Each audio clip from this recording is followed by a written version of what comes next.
com o Dr. Marcelo Melhoranza, que é médico cardiologista, ecocardiografista, portanto um ultra especialista, e que hoje lidera o escritório de valor em saúde da Unimed Porto Alegre.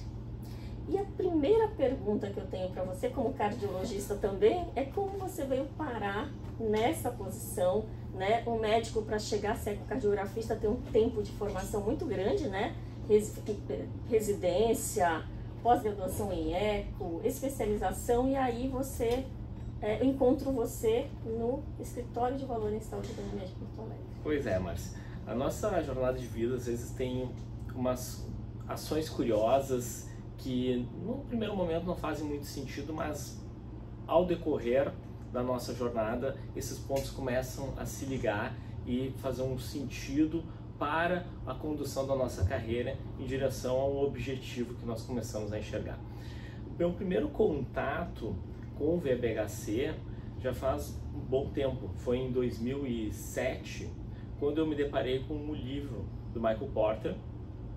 Eu li aquele livro naquele momento, eu estava fazendo residência em cardiologia, e ele não teve um sentido muito claro, ele parecia que estava muito distante da realidade, toda a teoria que traziam.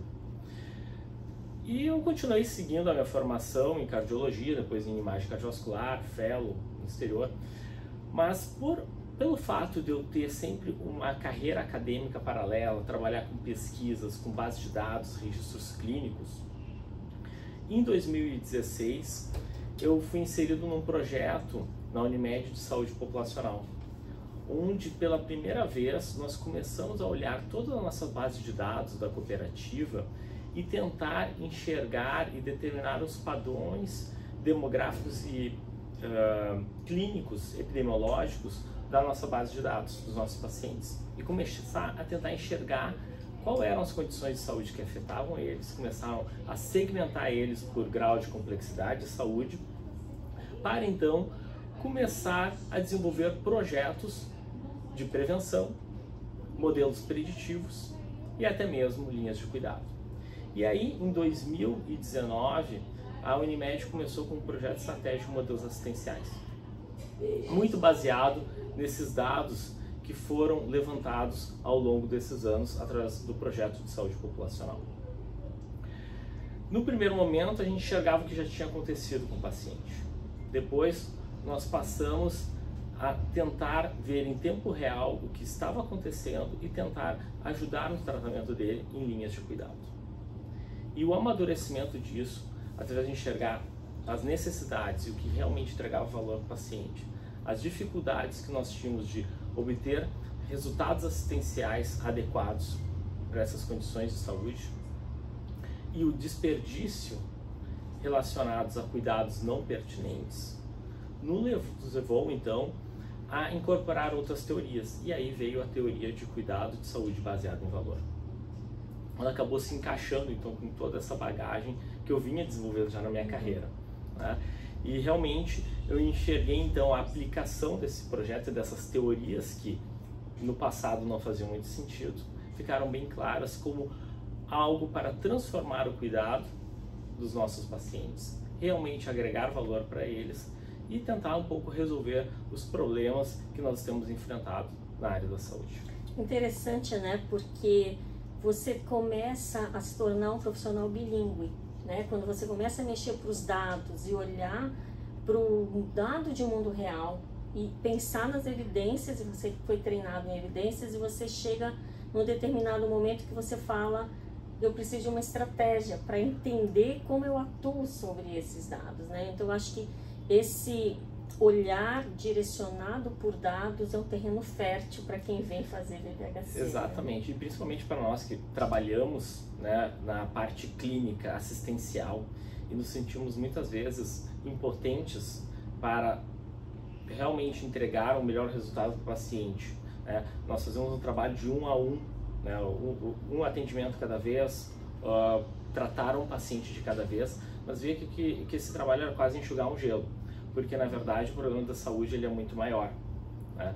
Então, para ganhar a escala disso, somente desenvolvendo projetos, né, e estando dentro de uma operadora de saúde ou dentro de um hospital, podendo então criar todas essas linhas de cuidado baseado em condições de saúde, né, para ter uma escalabilidade Quer do dizer, modelo. é ter um profissional com conhecimento clínico que passa a ter um outro conhecimento liderado pela sua percepção de como funciona o sistema de saúde e os dados, para daí conseguir, de fato, estabelecer ações que possam fazer a mudança acontecer. Isso é absolutamente fundamental, né?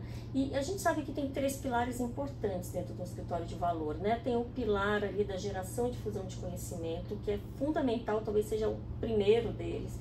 O segundo é o pilar dos dados, né? Da cultura de ser direcionado por dados. E o terceiro é conectar pessoas com esses dados, o time lá da linha de frente, junto com o time de VBHC, clínico e não clínico, para que a gente comece a falar de soluções. Me conta um pouco como tem sido a estratégia de vocês nesse pilar tão importante que é difusão e geração de conhecimento, quando você tem que pensar para o escritório, o time do escritório que você precisa desenvolver, mas também para os colaboradores da Unimed e para os médicos cooperados, como uma estratégia de fato que vai trazer VBHC para toda a organização, né? Realmente não é uma tarefa fácil. Qualquer transformação, qualquer mudança de paradigma, ele envolve uma formação nova de conhecimento, tá? Não necessariamente uma destruição do conhecimento anterior, tá? Mas agregar, né, um conhecimento diferencial para entregar então um valor final e um modelo novo, tá? Bom, nesse momento de transformação que nós estamos vivendo, a gente já tem um substrato para isso acontecer. Primeiro é toda essa crise que nós estamos enfrentando no sistema de saúde. Depois, a maior parte de nós, médicos, já estamos enxergando nossa impotência em entregar o melhor resultado para o paciente, resultado assistencial, e entregar o valor para o paciente, que foi o que nós debatemos agora, um pouquinho antes. E para então sacramentar essa transformação, nós temos que criar uma massa crítica de médicos, uma massa crítica de colaboradores da Unimed, que comecem a enxergar de uma forma diferente como nós podemos entregar a saúde para os nossos usuários, e também uma transformação cultural neste ecossistema, que envolve então os nossos prestadores, os outros profissionais da saúde, tá? E também a população.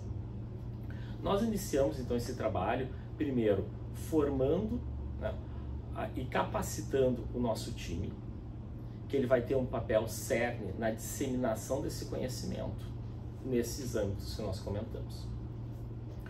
A partir dessa formação, que envolveu inclusive processos de certificação, nós fizemos o lançamento do escritório de valor já com um grande evento onde foi debatido o que é cuidado de saúde baseado em valor e demonstrado alguns cases.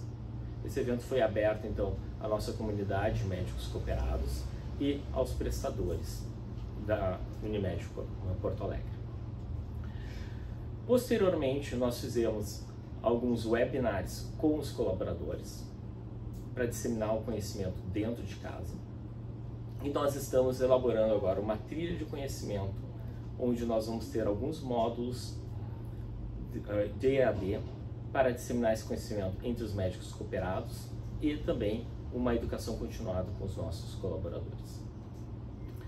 Para os novos médicos cooperados, foi incluído dentro do processo de formação e onboarding na cooperativa, uma aula sobre VBHC, e também nós incluímos já um podcast que foi apresentado dentro do programa de valorização cooperado a respeito de cuidado de saúde baseado em valor.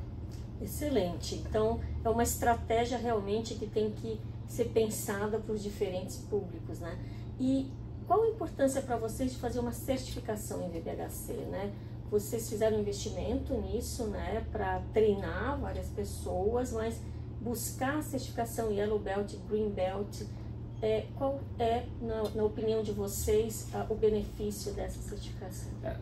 O primeiro benefício, claro, que é a imersão no mundo de cuidado de saúde baseado em valor, né, e desenvolver um conhecimento mais apurado, então ir até ao extremo do conhecimento, né? Uma vez que na posição de um escritório de valor, né, nós temos que realmente ter um conhecimento sólido sobre o assunto. Mas claro, a certificação ela traz um reconhecimento a respeito do que foi desenvolvido e bem como a credibilidade. E essa credibilidade ela é muito importante no momento em que nós começamos a desenvolver esses projetos de cuidado de saúde baseado em valor, as linhas de cuidado, e nós vamos escalar eles para o nosso meio. Então, quando nós vamos conversar com os prestadores, com os hospitais, com os médicos cooperados para co-criar, o escritório tendo uma certificação, ele tem mais credibilidade nesses projetos que estão sendo desenvolvidos. Perfeito. E aí a gente tem duas vertentes de conhecimento em VBHC, né? A gente tem as certificações que tem uma visão muito mais Michael Porter, Elizabeth Teisberg do VBHC, e o próximo passo de vocês então é expandir isso para uma visão mais de VBHC em saúde populacional com o curso de Oxford com o professor Mary Gray. Como você vê essa complementariedade na soma de conhecimentos de como é implantado o VBHC a partir da visão de um sistema americano e de um sistema universal de saúde que tem a ver com o Brasil, mesmo vocês sendo uma operadora de plano de saúde? Isso é muito interessante, porque dentro da teoria americana nós enxergamos muito mais projetos focados dentro de uma organização de saúde e não nesse nível populacional, como tu disseste, Márcia. Mas acontece que a Unimed Porto Alegre, ela corresponde a mais de 45% do mercado de saúde complementar na grande Porto Alegre. E então nós temos realmente uma responsabilidade social muito grande pelo número de vidas que nós cuidamos. E se nós formos observar qual é o papel de um prestador e qual é o papel de uma fonte pagadora, um plano de saúde, o plano de saúde, apesar de estar na saúde complementar e não na saúde pública, ele também tem uma similaridade de promover programas em nível populacional. Então faz todo sentido para a Unimed Porto Alegre desenvolver um verdadeiro ecossistema de saúde, em que nós disseminemos esse conhecimento também para os outros pares, para que ocorra de fato a transformação e principalmente para que a gente atinja então uma nova forma de entregar saúde em um nível populacional. Excelente, eu acho que vocês tiveram a oportunidade nessas 3 entrevistas de ouvir um pouco da experiência desse escritório de valor em saúde da Unimed Porto Alegre, e fiquem atentos porque vocês ainda vão ouvir muitos cases e muitas histórias de implementação a partir do que o escritório de valor da Unimed Porto Alegre está implementando.